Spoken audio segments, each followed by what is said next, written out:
Hari ini percubaan aku untuk wild camping di Jepun. Selama 3-4 hari aku menginap di guest house di Osaka, semalam di Otsu. Hari ini aku akan cuba untuk wild camping pertama kalinya di Jepun.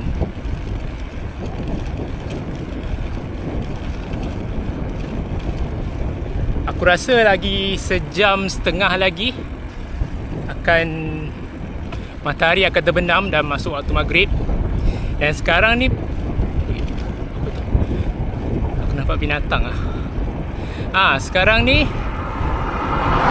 aku berada jauh dari bandar. Dan di sebelah aku ni, di sebelah kanan aku ni ada sungai. Ini satu petanda yang baik untuk aku camping. Sebab biasanya kalau ada sungai, dia ada teping. Ada teping, ada semak sama, ada pokok. Dan kat situ memang bagus untuk camping. Sekarang ni aku cuma cari jalan untuk turun ke bawah saja. Itu je.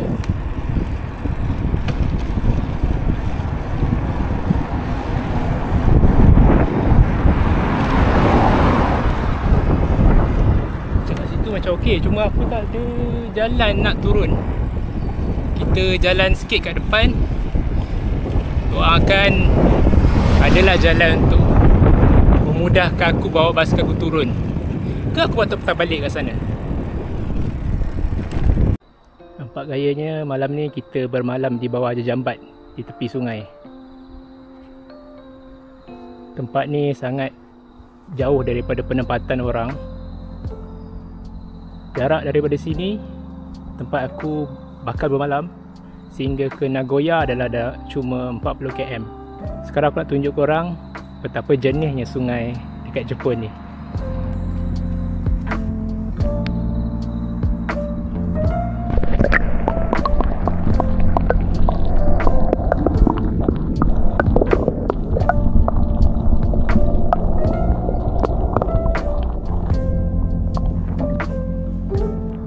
Akan ambil wuduk dengan menggunakan air sungai ni.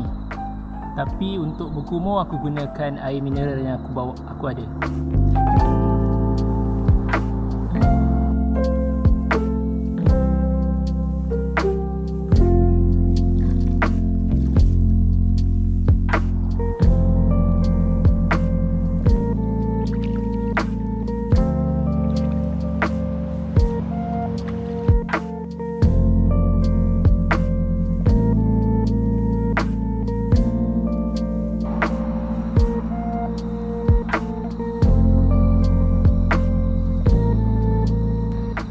Hari keempat di Jepun.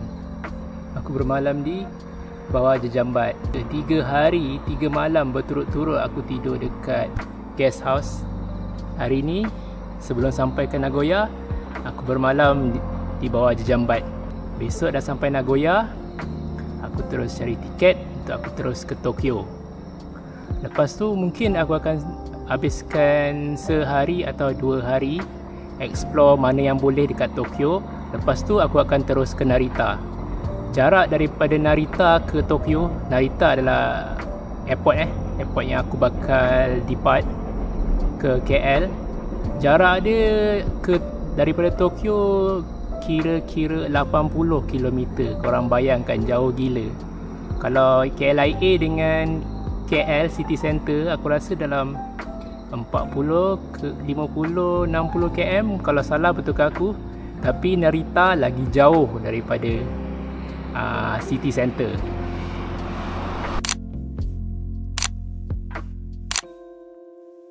Apa ni?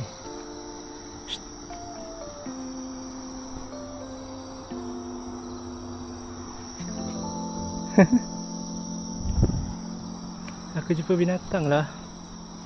Binatang apa ni? Musang ke? Kalau korang nampak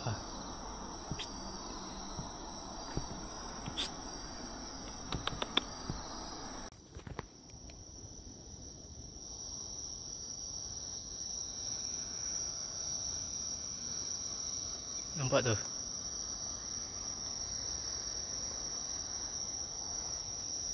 Kita ada tamu hari ni. Binatang apa ni? Psst.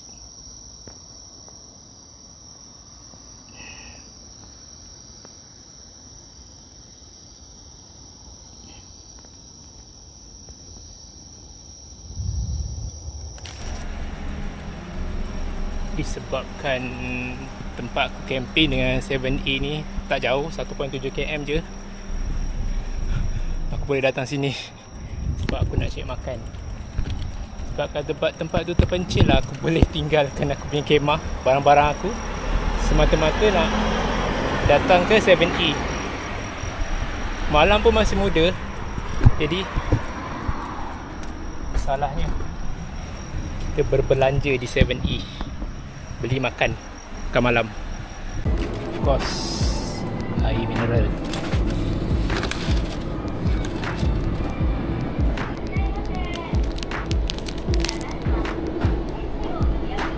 Convenience store dekat Jepun ni biasanya diorang ada parking lot yang luas, sebabkan pengunjung-pengunjung kat sini yang datang dengan kereta, diorang makan dalam kereta. Sebab itulah kebanyakan convenience store yang aku jumpa di Jepun ni, dia jarang-jarang ada kerusi dan meja, sebab kebanyakannya diorang duduk makan dalam kereta.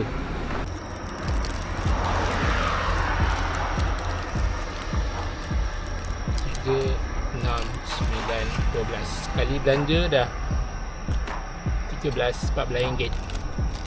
Beli apa? Air mineral, roti dengan nasi kepal, tu je dah 14-15 ringgit.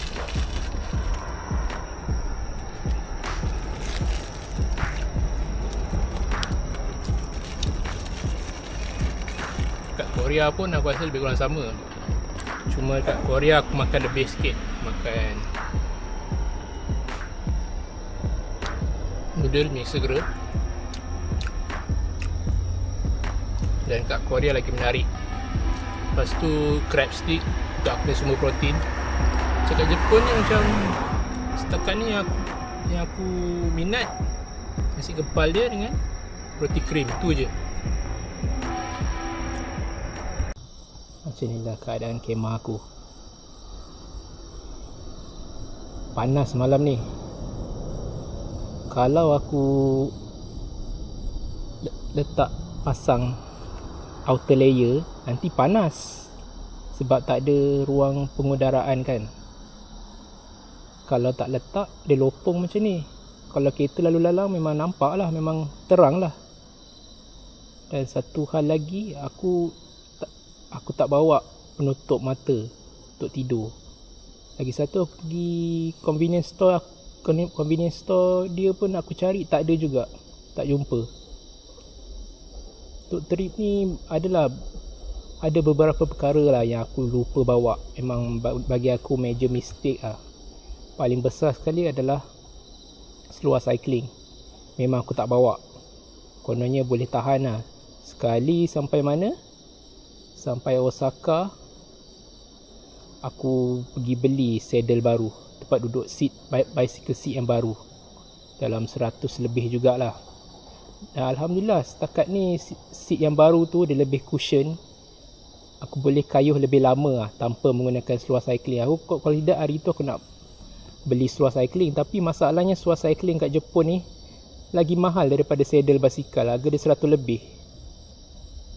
Jadi aku tengok harga saddle seat basikal lagi murah, jadi aku beli seat basikal lah. Dan sampai sekarang aku kayuh ni, aku tak pakai seluar cycling. Jadi rasa dengan saddle baru ni rasa lebih cushion, lebih selesa lah daripada sebelum ni. Saddle aku sebelum ni memang nipis, sakit buntut kalau duduk terlalu lama. Nampak tu kereta. Okay, sekarang ni jam 9. Aku pun dah makan singgah 7E tadi, kenyang. Masa untuk aku beradu. Selamat malam. Harapnya besok aku sampai ke Nagoya dan dapat beli tiket train untuk aku terus ke Tokyo.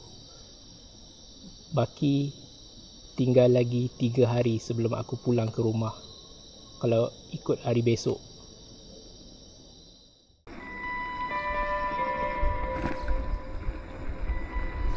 Jam 6 pagi di Yoro,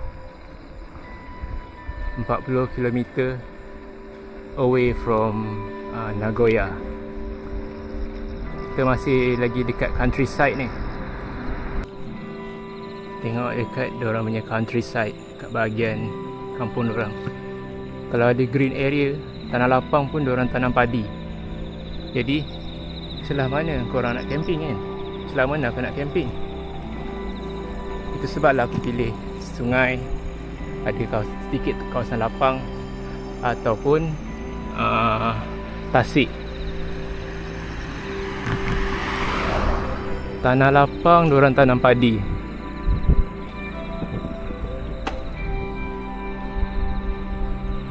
Kalau ada tanah lapang sikit pun dekat dengan bangunan, memang tak lah cerita dia. Nak camping dekat dengan bangunan orang kan, kat property orang.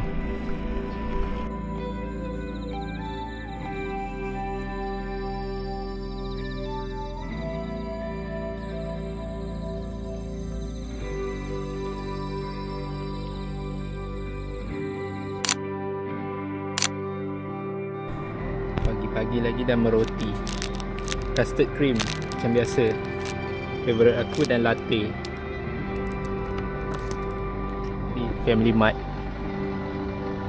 Rehat je 5 minit ke 10 minit ke, 5 minit lah. Lepas tu sambung kayuh. Baru pukul 7.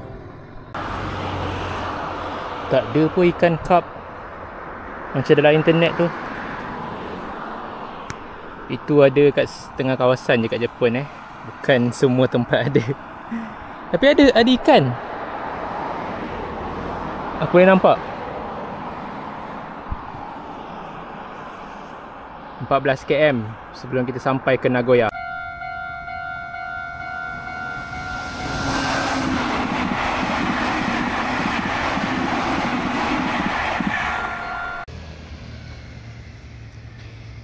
Nampak tak? Local resident di Nagoya gotong royong pagi-pagi.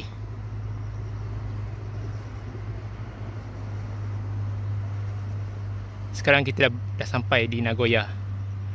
Lagi 6 km aku akan sampai ke train station dia.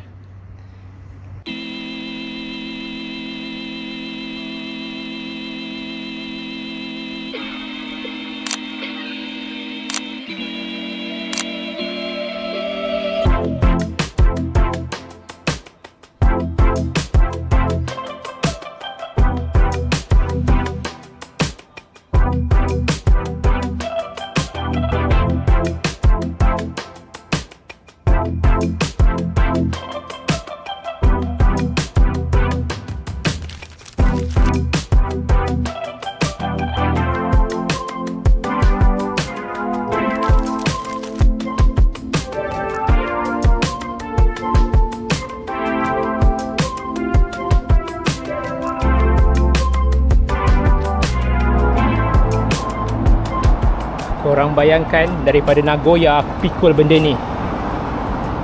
Gila tak gila? 3 kali transfer. Dan sekarang aku kat Tokyo. Lepas tu aku kena menapak lagi dalam 400 meter baru sampai aku punya hostel. Hari ni memang hari yang sangat tough lah. Sangat-sangat tough. Daripada pagi tadi aku pikul benda ni. Dah lah tak dapat duduk.